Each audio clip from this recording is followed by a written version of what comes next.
Okay, so class 6 हम लोग आगे पढ़ते हैं। जो हमने लास्ट लाइव क्लास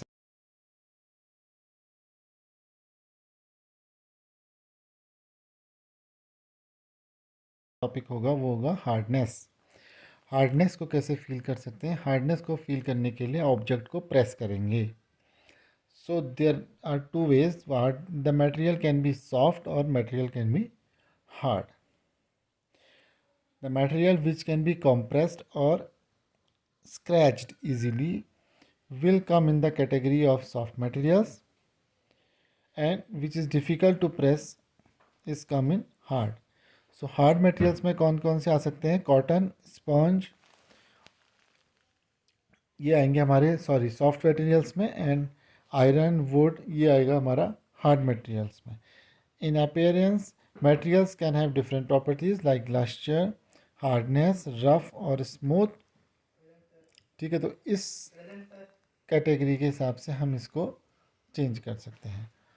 नेक्स्ट आएगा हमारा soluble and insoluble. Soluble in soluble का मतलब क्या होता है? सॉल्युबल माने होता है जो dissolve, that can dissolve in a solvent. Solvent को हम जैसे बेसिकली लेंगे लिक्विड,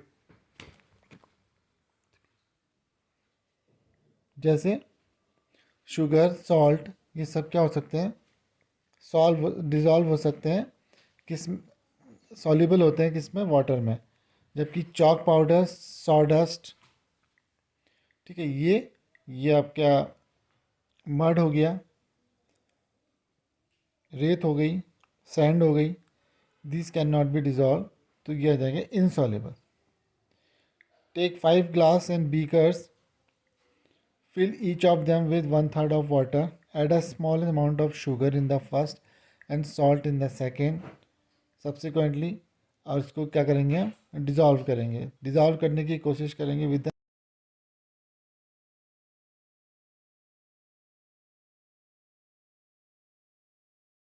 क्या होगा वो हमको उसमें सॉल्ट या शुगर क्या हो जाएगी? डिसअपेयर हो जाएगी, उसमें हमको कोई भी रेसिड्यू नहीं दिखाई देगा। लेकिन जिसमें हमने सॉल्ट, सैंड, चॉक पाउडर, ये डिज़ोल्व किया होगा, कुछ देर के बाद हम देखेंगे उसकी बॉटम में वो दिखने लगेगी हमको। इसका मतलब वो उसमें डिज़ोल्व नहीं हो पाई है, दैट इज़ इनसॉल्युबल। तो हमने दो पार्ट में और डिवाइड कर दिया, सॉल्युबल एंड इनसॉल्युबल। ये वाटर जो है वो एक अच्छा सॉल्वेंट है कई चीज़ों के लिए। हर चीज़ लेकिन इसमें डिज़ोल्व नहीं हो सकती है। फॉर एग्ज़ाम्पल, अगर हमने कोकोनट ऑयल, कैरोसिन, ये सब हमने वाटर में डिज़ोल्व करने की कोशिश करेंगे तो क्या होगा? ये वाटर में डिज़ोल्व नहीं होंगे। बट इसके अलावा विनेगर, लाइम जूस, ये वाटर में डिज़ोल्व हो जाएंगे।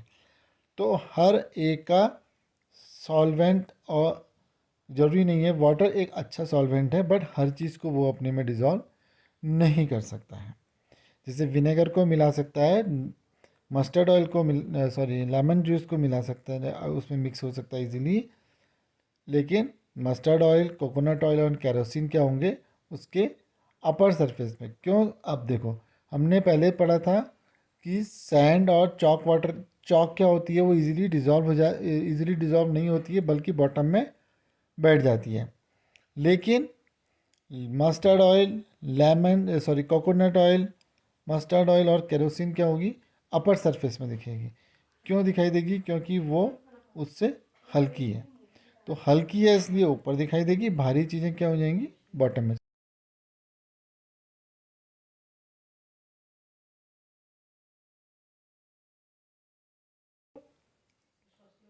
हल्की थी वो फ्लोट करने लगी, जो हैवी थी वो सिंक करने लगी। Some of the materials that do not mix in water float on the surface, and some of the materials which do not dissolve in water can sink. ठीक है, तो ड्राइड लीव होंगी वो dissolve भी नहीं होंगी और फ्लोट करेंगी। ठीक है, तो अगर हम उसमें कुछ पत्थर डालेंगे, दैट विल वो डिजॉल्व भी नहीं होंगे और सिंक करेंगे। सो एक ही तरह की प्रॉपर्टी से हमने मटेरियल की दो तरह की प्रॉपर्टी यूज़ कर ली। ठीक है, डिजॉल्व होना या ना होना,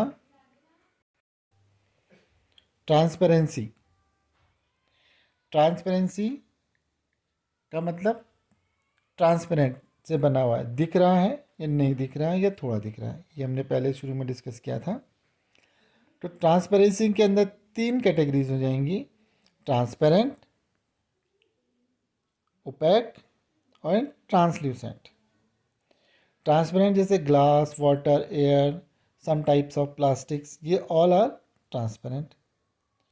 जैसे शॉपकीपर्स क्या करते हैं, शॉपकीपर्स में आपने रैक्स देखे होंगे, ये देखो अपना देख सकते हैं, टॉफ़ी हो गई, ये सब ये किस में रखे थे, ट्रांसपेरेंट मटेरियल, जिससे कि वो इजीली देखा जा सके।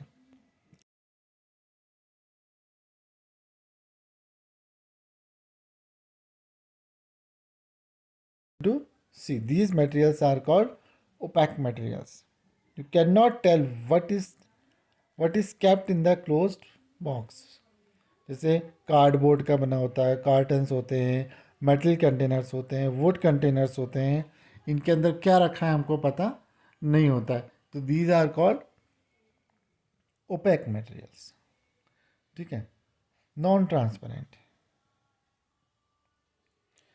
अब इसके अलावा क्या होता है, जैसे हमारे पास ये पेपर की शीट है, पेपर की शीट से अगर हम देखने की कोशिश करेंगे तो हमको कुछ नहीं दिखाई देगा, बट उसमें हमने थोड़ा सा ऑयल लगा दिया, तो ऑयल लगाने से क्या हो गया, वो पार्शली विजिबल होने लग गई बाहर की चीज़ें।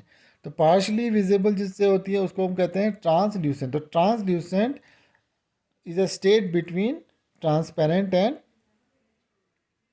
ओपेक। ओपेक और ट्रांसपेरेंट के बीच की स्टेट कहलाती है ट्रांसल्यूसेंट। ना तो बहुत अच्छी तरह से दिखता है और ना ही नहीं दिखता है, तो इन दोनों के बीच की स्टेट कहलाती है ट्रांसल्यूसेंट। ठीक है, इसके अंदर एक और आ गई। अब जैसे हाथ है हमारा, तो हाथ क्या है, हाथ में हमको अगर हाथ के ऊपर हम टॉर्च रखते हैं तो हमको क्या होता है, कुछ चीज़ें दिखती, कुछ रोशनी सी दिखती है, तो हमारा हाथ किस तरह से बिहेव कर रहा है, ट्रांसल्यूसेंट की तरह बिहेव कर रहा है। ठीक है, so we have learned that materials differ in their appearance and the way they mix in water or in liquid. They may float or sink in water or may be transparent, opaque और translucent। तो इस तरह से हमने materials को अलग अलग categories में बांटा और फिर उनका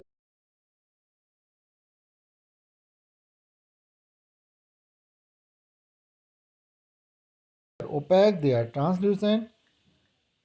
ठीक है, why do we need to group materials? In everyday life we often group materials for our convenience. At home we usually store in such a manner that similar objects are placed together. जैसे हम copy किताबें ना एक जगह पर रखते हैं, grocery item एक जगह पर रखते हैं, ग्रॉसरी आइटम्स में भी हम कई हिस्से कर देते हैं कि मसाले एक तरफ रखते हैं, मसाले के लिए मसालेदाने ही बना देते हैं, तो हम ग्रुपिंग करते हैं। ग्रुपिंग किस लिए करते हैं, अपने कन्वीनियंस के लिए, हमको चीज़ों को देखने में, पकड़ समझने में आसानी हो। हम क्या करते हैं, जो हमारी दालें हैं वो एक तरफ रखते हैं, बाकी डेली यूजेस का आइटम एक तरफ रखते हैं। ठीक है, अब मसाले के अंदर मसालेदानी बनाए तो मसाले हमारे एक तरफ रखे, तो हम आसानी से उनको यूज़ करते हैं, इसलिए हम लोग ग्रुप्स करते हैं और शॉर्टिंग करते हैं। शॉर्टिंग क्या करी हमने, मसाले शॉर्ट कर दिए, मसाले अलग अलग एक तरफ कर दिए और उन मसालों का एक ग्रुप बना दिया। तो इस तरह से इन्हीं चीज़ों को हम, इन्हीं पैटर्न्स को लेकर के हम हायर क्लासेस में इसमें नई चीज़ों को सीखेंगे। ठीक है, तो आज के लिए इतना ही है, चैप्टर भी पूरा हो गया है, कल इसके आपको क्वेश्चन आंसर भेज दिए जाएंगे।